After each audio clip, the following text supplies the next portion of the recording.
Okay, so guys, just ignore the camera once we start. Just like look at each other or just chat in. Every time I say something, I'll be like, well. Alright, ready? 3, 2, 1, go.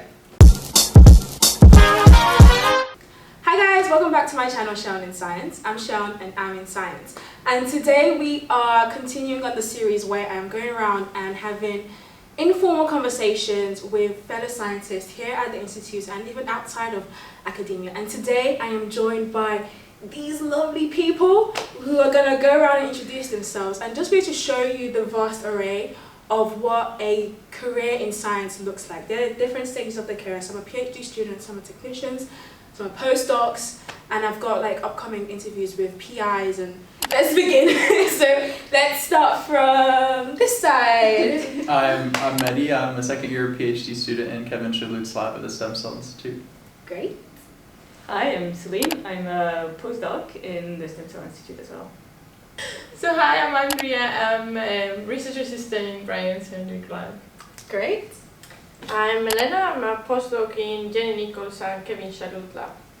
Hi, I'm Sarah. I'm the lab manager for the Shalut lab. I'm Val. I'm a final year PhD student in the Shalut lab as well.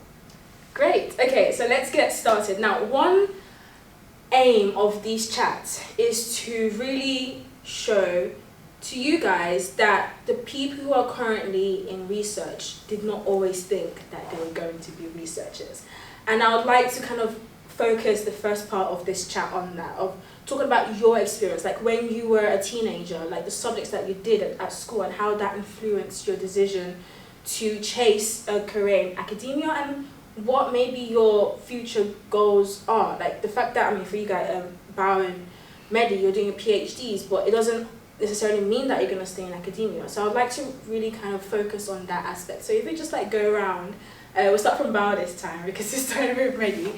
Just to like talk about what was your experience, and then we're going to encourage crosstalk, like it's very casual. So yeah, what influenced, like what subjects did you do when you were younger, and like did you have any key moments that, you know, inspired you, or was it just like, I mean, yeah, what was your experience?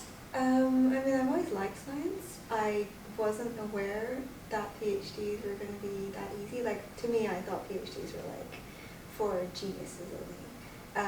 And I think it was in my second year of undergrad that I tried an internship in a lab, and I learned a bit more about what PhD students do and what it's actually like, and that is not as inaccessible as I thought.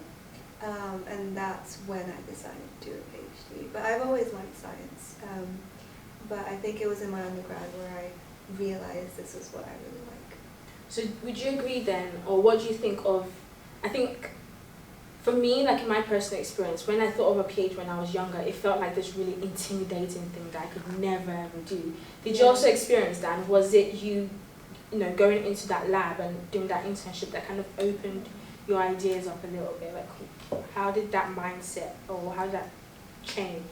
Yeah, I think so. I mean, like, because I'm from a developing country where like PhDs are not usually something that people pursue, and people tend to do that like very late, when they're like in their 30s or 40s.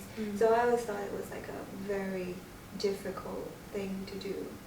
And it was only after talking to a lot more people who were in science that I realized what it actually is. Yeah. Great. I'm gonna just bounce that over to Medhi. So what was your experience like? So it's kind of similar. I was just always curious and never really sort of was able to choose a specific topic that I was mostly interested in. I just wanted to learn as much as I could.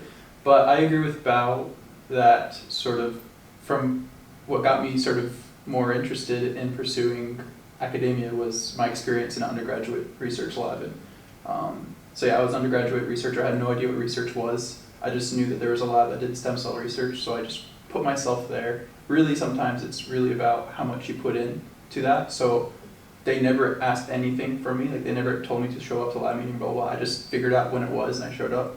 And eventually the PI was sort of okay with that. But yeah, if you surround yourself with people who are PhD students or postdocs or scientists, and learn about the day-to-day activities that are involved with research, then you sort of get a much better perspective of what that's all about. And I liked it when I did it for a while, so I continued. Okay, so I have a question that is open out to all of us. Like, thinking back to like my experience when I was in sixth form, my idea of a course to do in uni was medicine. It was medicine or nothing. And it wasn't, like as you said, until my second year in uni that I was exposed to a research environment that kind of exposed me to that and allowed me to see that, okay, this is also an option. So with you guys, was there a career choice that you would have done before you discovered research? Like, what would that have been? Would that have been still within the science field or in a completely different sector, like finance or art, or music? So I did do like all sorts of classes during A-levels, like I took business and economics, but I already knew I liked science.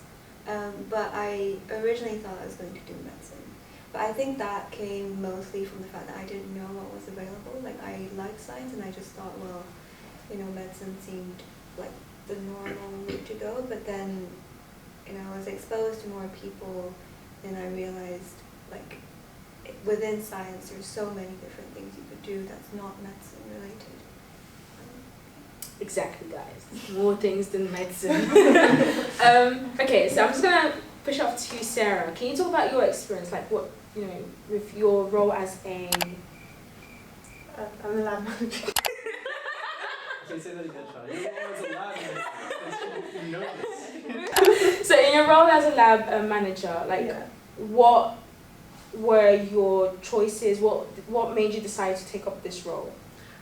So I have always liked science throughout my education, and I worked in a lab before uni, and then I went and I did my undergraduate degree. And then after uni I toyed with the idea of doing a PhD, but I quite like also being involved in the administrative side and the management and organising and helping other people out. And I think also my role, I get to try out lots of different stuff. It's like different things every day, which is something that's very valuable to me. And I get like a lot of flexibility and less of the pressures that other people, other roles in science have. Yeah. So yeah. And you're still able to get your hands on science. Yeah, I get the best of everything, I think. I get to do a bit of science, I get to do a bit of management, I get to, you know, make sure everyone's happy. She does a very good job of that, I have to say. And then, Andria, so you're a research assistant currently. Can you walk me through your experiences thus far? Because we've had a chat before and you were previously an Erasmus student from Cyprus. Can you talk through your experience to where you are currently? Okay, so I started as an Erasmus student last year in Cambridge, and it's, for me it was like something that I wanted to do, something that I wanted to try something new, like a different field, so I got involved with stem cells here for the first time. And I liked it really much. It took me like a while to get used to it, to start learning and like be able to understand what was actually going on. But after a while, I realized that I really like it and I like learning new things. And my supervisor was very encouraging, and he offered me a job a couple of months after I started, so that he can give me like the chance to keep working in the lab and learn more things until I'm able to apply for a PhD and start a PhD. So yeah, I'm currently applying for PhDs. It's a difficult process. It takes a lot of your time to prepare everything. It doesn't have anything to do with actual science, but it's something that needs to be done so like people can see that you're actually ready to do it and that you've put like all your energy, like a lot of thinking in what you're about to do, and it's really important. So yeah. Great. And I think we're going to come back to this because we've got 2 PhD students who I think can shed some advice and like light on that, but that might be a different video. But also we've got you here. Actually, and you guys as well, because y'all have done PhDs. So okay, and that brings me on to the next part. So we're going to chat with our postdocs now. We've got Elena and Celine. And can you just again, talk about your experience thus far? Because you've kind of jumped through that big mountain, right, in the science career. Like, you've done your PhDs and you're in your postdocs now. So can you share with us your... There still is a mountain ahead. Oh, right, okay. Well, there's always, right? You reach the top, you look up, there's more. Yeah. Mountains. I mean, I say there's a mountain, but I like climbing mountains, so it's a positive thing. Choosing science, was it always something you wanted to do? Or was it more of like, oh, you know, I got to experience this, I like this, so I'll go ahead with this? Or... Yeah, I always liked it when I was doing, when I was studying science and when I did internships. I never really had a career plan, you know, like, oh, I'll do a PhD, then I'll do a postdoc, and then I'll look, I just... What real question that I always wonder is the difference between like a postdoc and a PhD. Like, because in my naive view, like a PhD is like probably the hardest thing you would do, but that's only because I'm still so early in my career, right? But then how you that are now on the other side, like how does that compare? Like you're doing a postdoc to your PhD. Like, that's a very loaded question. There's 2 questions to answer. Apologies. So maybe we can answer the second question first. Yes, okay. So in your PhD, everything you do can end in your thesis.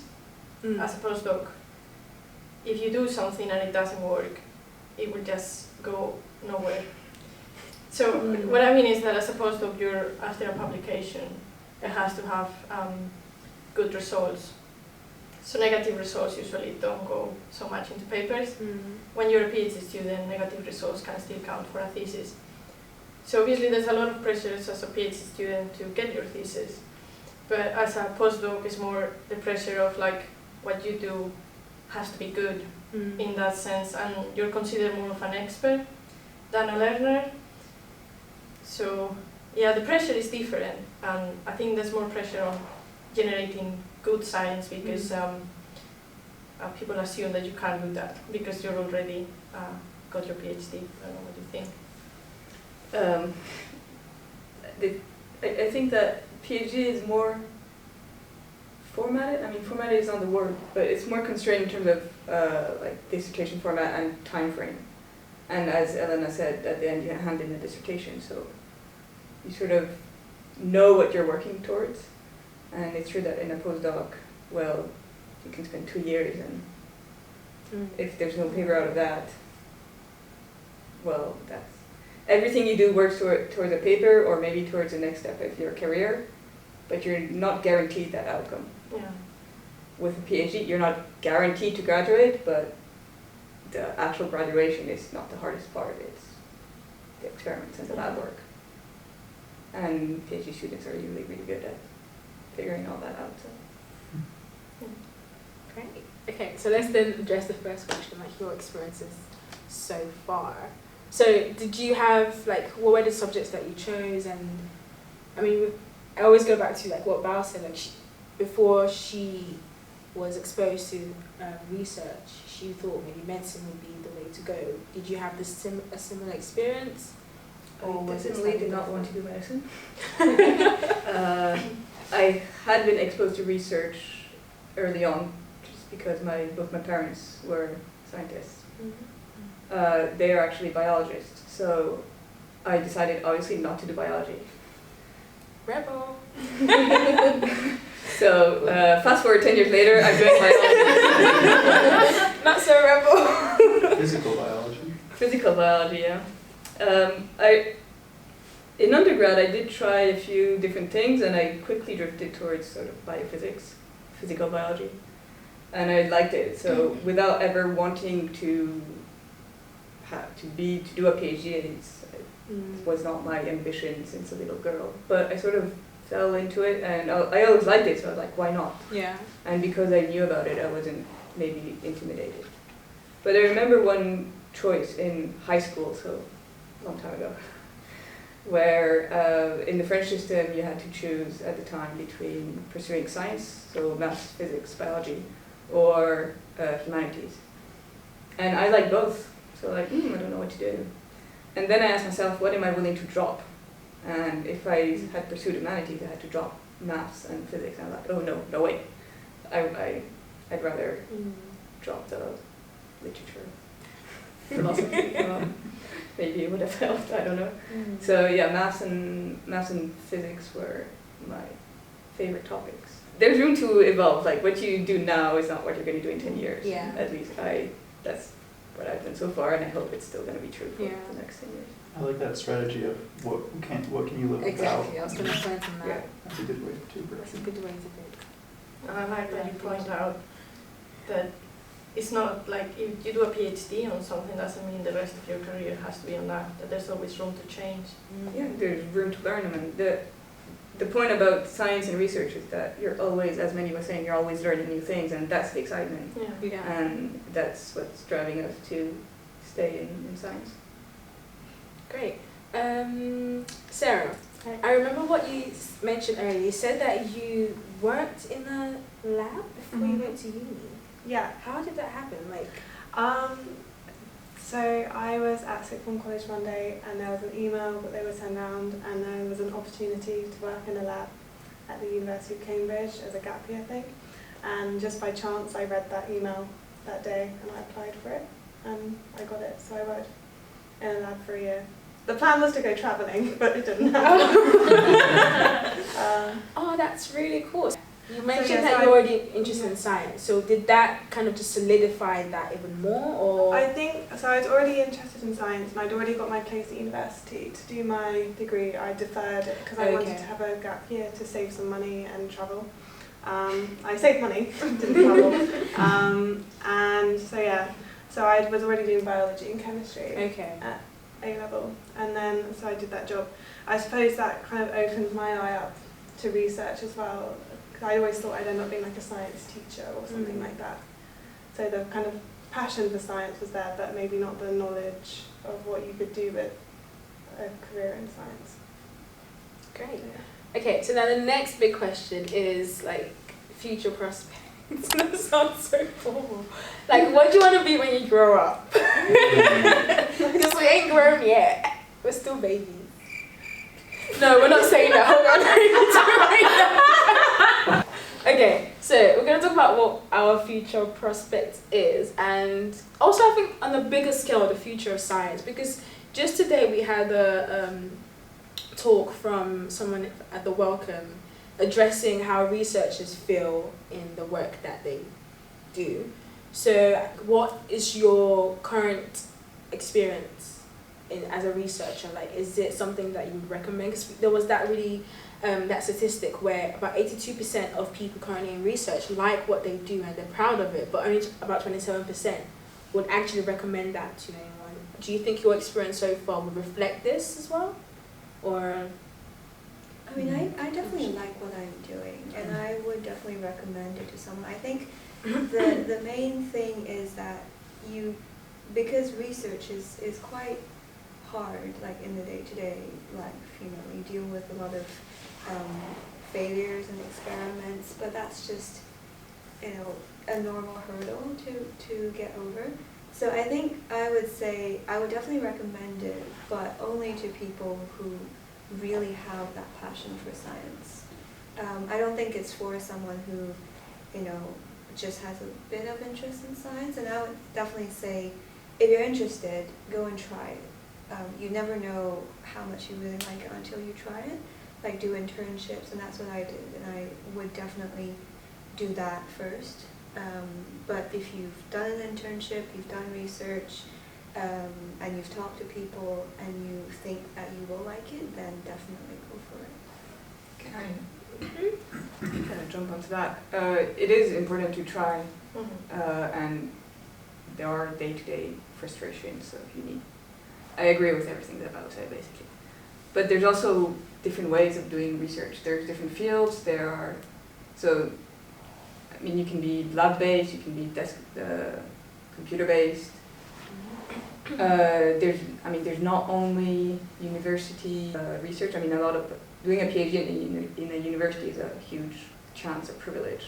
But I actually discovered not that long ago that in companies you also have great research done. I thought it was only about marketing and business, but no, some companies do a lot of science, and now there are more and more grants between companies to fund PhD students. So if you're interested in science, just find the best place for you. There's not only one model, or maybe there's one main model and we have to try and fit it, but it can and should work for everyone. And it's good to try it first. It's good to go in internships or a master's. That's always good because you might like science, but you might find that being in a lab is not what is best for you. And a PhD is 4 years long, and it's quite a commitment in many ways. You have to move to a city, and you'll have to change your life quite a bit. So it's good to know that you really like being in a lab, and that you can, I don't want to say handle, but that you're okay with all the problems and all the setbacks that you're going to find in a lab. I think it's very important to make sure that you're aware of that before jumping into the PhD just because you like science. So my motivation comes from my interest in the topic.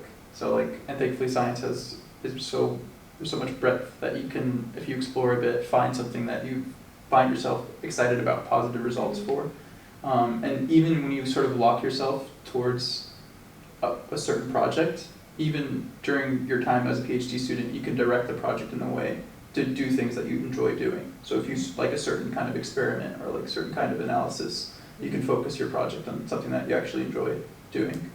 So yeah, the motivation comes from sort of the excitement of a positive result or your actual interest in the topic or your passion for it.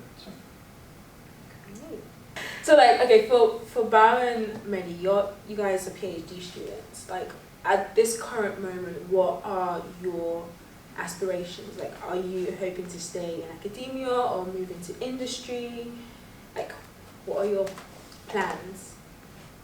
So I'm quite interested in moving out of academia.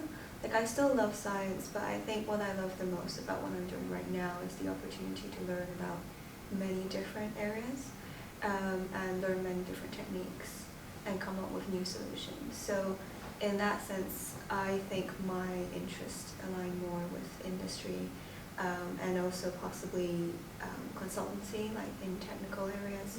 So that's what I'm trying to aim for at the moment. But I think I still love science enough that I would also still consider a postdoc position if the project was really interesting to me. Yeah, I think I'm still quite open and I haven't quite decided yet. But I think that's the best thing as well about doing a PhD, in that you don't have to feel like you're pressured to stay in academia or you're expected to follow a certain career path, because I think I didn't realize until quite recently how many opportunities are actually out there, because people think oh, you do a PhD and that's very specialized, but actually probably one of the most valuable things you can learn in a PhD is skills of how to manage yourself, your time, how to work with other people, and how to observe things, which is applicable to so many different career paths, and employers outside of academia really value that as well. So I think if you're considering doing a PhD, don't think I have to commit to academia for the rest of my life, or I'm not going to have many options. Yeah, I think there are many options. All right, Medhi. So yeah, it's building off a lot.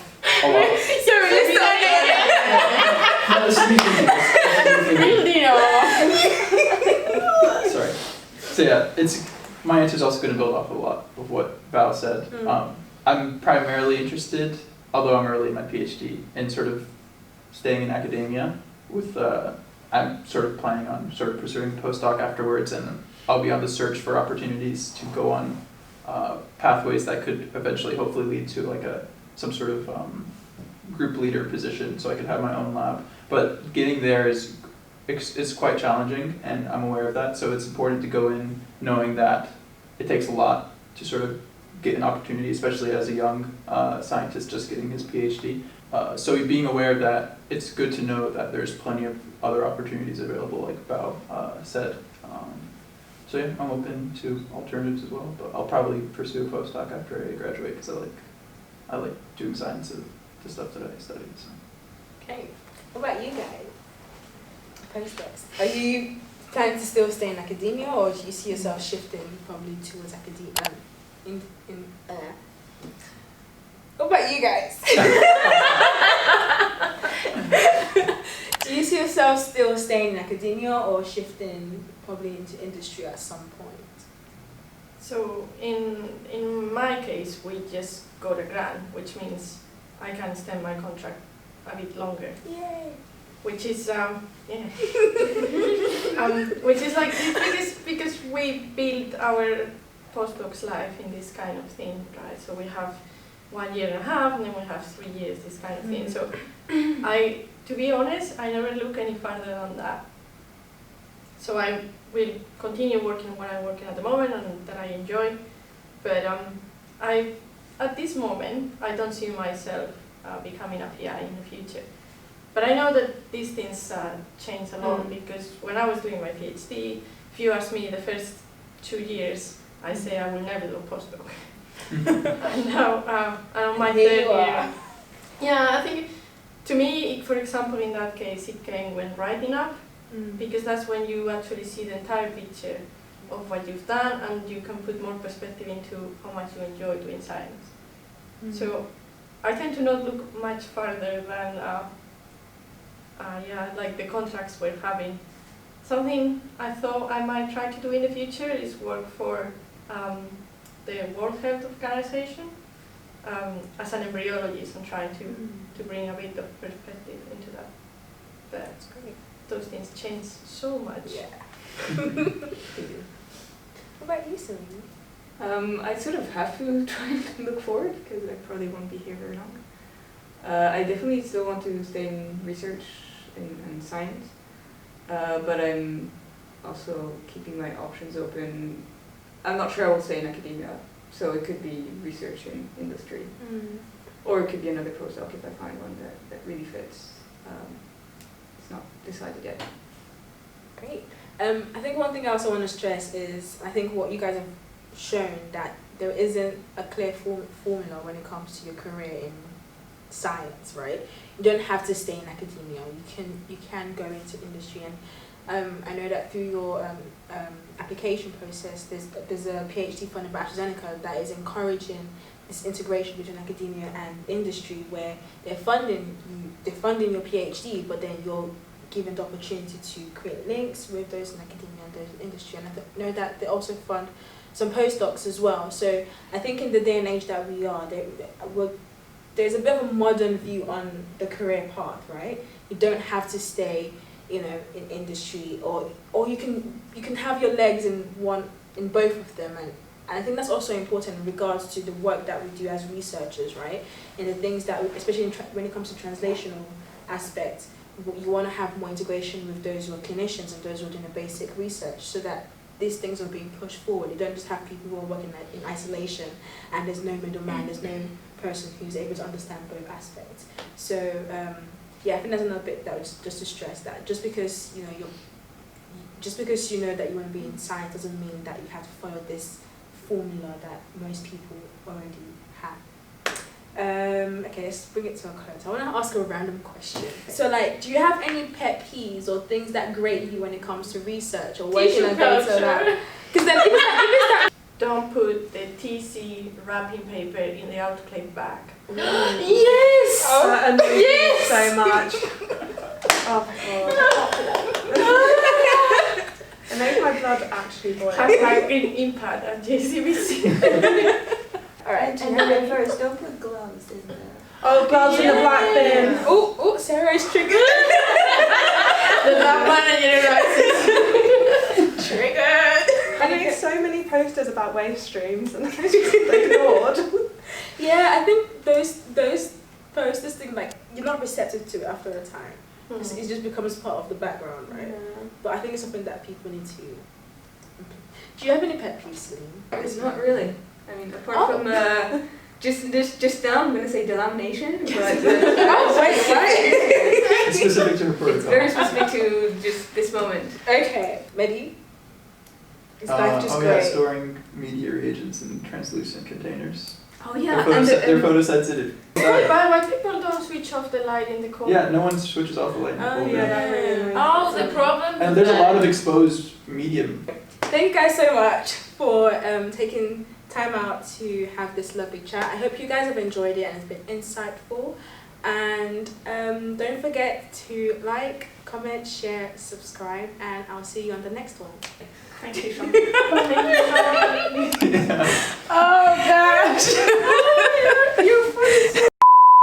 Sean, I'm so hungry.